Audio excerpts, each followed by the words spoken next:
तो question number 9 देखो क्या कहता है, if the sum of first 7 term of an AP is 49, अगर पहले 7 पदों का सम मतलब योग मतलब जोड़ 49 है, and that of 17 term is 289, मतलब कि 17 टर्म्स का जो सम है वो कितना है 289 है, तो find the sum of first n terms.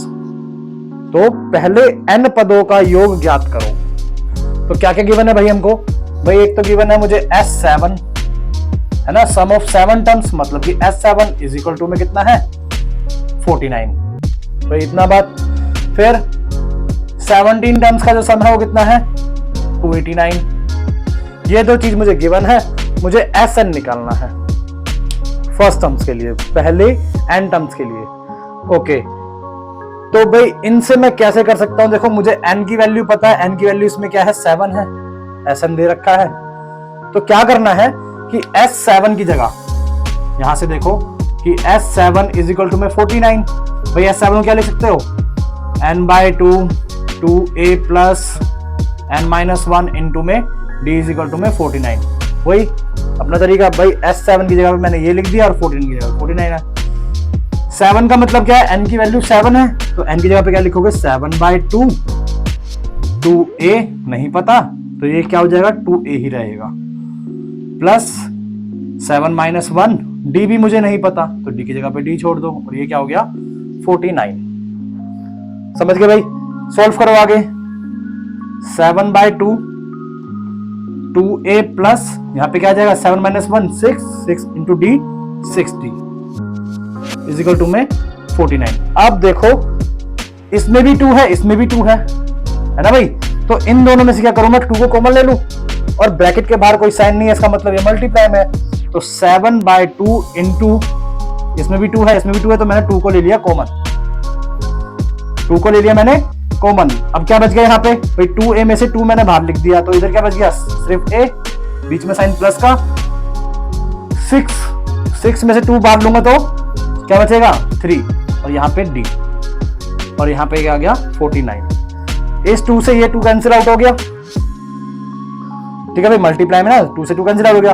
अब 7 जो है वो इस ब्रैकेट के मल्टीप्लाई में, इसको प्यार से उधर भेजो, प्यार से भेजोगे तो ये किसका हो जाएगा भाई, ये हो जाएगा डिवाइड का, तो 49/7, और ये इससे पूरा पूरे जा रहा है कितने पे 7 जा पे, तो a plus 3d is equal to में 7, ये मेरी इक्वेशन 1 बन जाती है।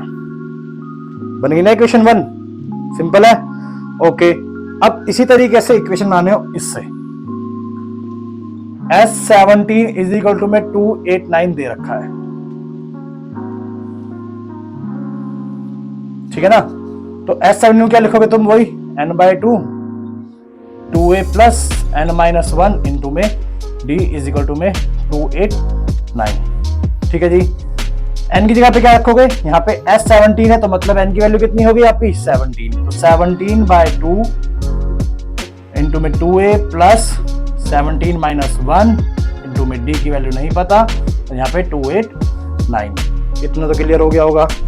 ओके, तो 17/2 का तो 17/2 रहा, ठीक है जी। यहाँ पे 2a प्लस 17-1 16 इंटू में d, तो 16d इज इक्वल टू में 289। अब ध्यान से देखो इसमें भी 2 कॉमन है, तो वहां पे कॉमन निकाल लो, 17/2 इंटू में 2, पता है ना इंटू क्यों लगाया, क्योंकि ब्रैकेट के बाहर कोई साइन नहीं है, और मल्टीप्लाई में हो गया वो।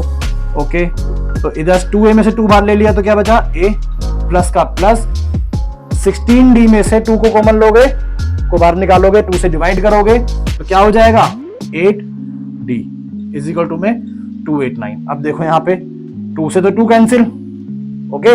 अब 17 मल्टीप्लाई का है इस ब्रैकेट के, तो जब इसको भेजोगे प्यार से तो ये 289 के डिवाइड में चला जाएगा, तो a plus 8d is equal to में 289 डिवाइडेड बाय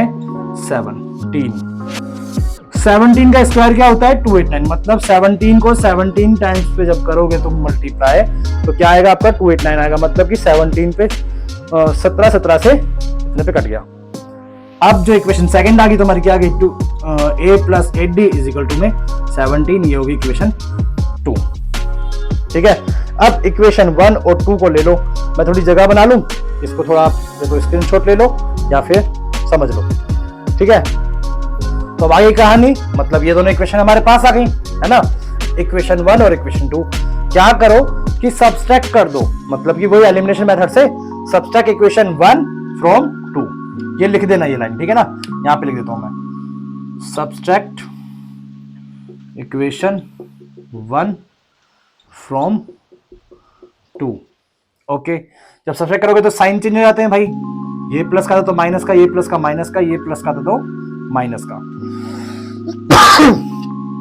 ये ए जो है वो प्लस का है, ये ए माइनस का, तो ये कैंसिल आउट, खत्म। 8 माइनस का हो गया, 3 प्लस का हो गया, तो 8 में से 3 गया, कितना बचा, ये बचा आपका माइनस का 5d, ठीक है। और यहां पे क्या बच जाएगा आपका, 17 में से 7 गया तो माइनस का 10, माइनस से माइनस काट दो भाई, 5 मल्टीप्लाई में उधर जाएगा तो डिवाइड में हो जाएगा, मैं डायरेक्ट काट रहा हूं यहीं पे, तो 5 2 10, तो डी की वैल्यू कितनी आ गई आपकी 2। भाई डी की वैल्यू आ चुकी है, डी की वैल्यू के जरिए हम ए की वैल्यू भी निकाल सकते हैं। क्या लिखेंगे बस सिर्फ कि put the value of d in equation first में रख दो, a plus 3d is equal to में 7, a प्लस 3, d की वैल्यू क्या निकली 2 इज इक्वल टू में 7, a plus 6 is equal to में 7, और 7 6 किसका है प्लस का, उधर भेजा तो माइनस का, और a की वैल्यू क्या आ गई आपकी 1। भाई a की वैल्यू आ गई आपकी और d की वैल्यू आ गई। अब कहता है वो कि find the sum of first n term, मतलब n की वैल्यू तो आपकी n ही रहेगी, n की वैल्यू n ही रहेगी, बाकी सब कुछ इसके जरिए कर दो। भाई Sn निकालना है, मतलब सम निकालना है n टर्म्स का, तो फॉर्मूला क्या होगा, n/2 2a plus n-1 into में d। वैल्यूज रखो भाई, n की जगह पे n की जगह पे n/2, और यहाँ पे 2, a की वैल्यू कितनी निकली मेरी 1, a की वैल्यू कितनी निकली मेरी 1, प्लस n की जगह पे n-1, और d की जगह पे क्या रखूंगा मैं, d की जगह पे 2 रखूंगा, ठीक है जी। अच्छा Sn n/2, 2 1 2 प्लस 2 को इस पूरे ब्रैकेट से मल्टीप्लाई करो, तो 2 को पहले n से मल्टीप्लाई करा, क्या आ गया 2n, माइनस 2 को फिर -1 से मल्टीप्लाई करेंगे तो क्या जाएगा माइनस का 2, -2 आ गया, ये प्लस का 2 है, ये माइनस का 2 है, काट दो ना। Sn इज इक्वल टू में n/2, क्या बचा यहाँ पे 2n, क्योंकि ब्रैकेट है पहली बात तो, और ब्रैकेट के बाहर कोई साइन भी नहीं है, तो क्या आएगा साइन मल्टीप्लाई का, तो मैं इसको हटा के मल्टीप्लाई कर दूं, ना भी करो, मल्टीप्लाई कर दिया। अब ये 2 जो है नीचे है, ये 2 ऊपर है, मतलब कि डिवाइड में है, इससे ही कट गया, n इंटू n क्या हो जाएगा आपका n²। अब या तो आप इसको ट्रिक मान लो कि भाई जब पहला पद जो आपका जो फर्स्ट टर्म होगी वो 1 होगी और d आपका 2 होगा, तो सम निकालना है n टर्म्स का, तो ये फॉर्मूला हो गया एक, या तो ऐसे समझ लो, या फिर आपको क्या बोला गया था बस find the sum of n term, तो n टर्म का सम n² होगा। अब अगर इस AP की, जिस AP की ये बात करते आ रहे थे, इस AP की कोई भी टर्म हो, इस AP की मतलब कितनी भी टर्म हो इस AP में, 100 टर्म हो तो 100 रख दो बस यहाँ पे, और उसका स्क्वायर कर दो, समझ रहे हो ना। 5 टर्म है तो 5 रख दो, उसका स्क्वायर कर दो। 17 टर्म होती, 17 टर्म है टोटल, तो 17 स्क्वायर कर दोगे तो 289, समझ गए ना। ओके, तो ये था इसका आंसर। बढ़ते हैं अपने अगले क्वेश्चन पे।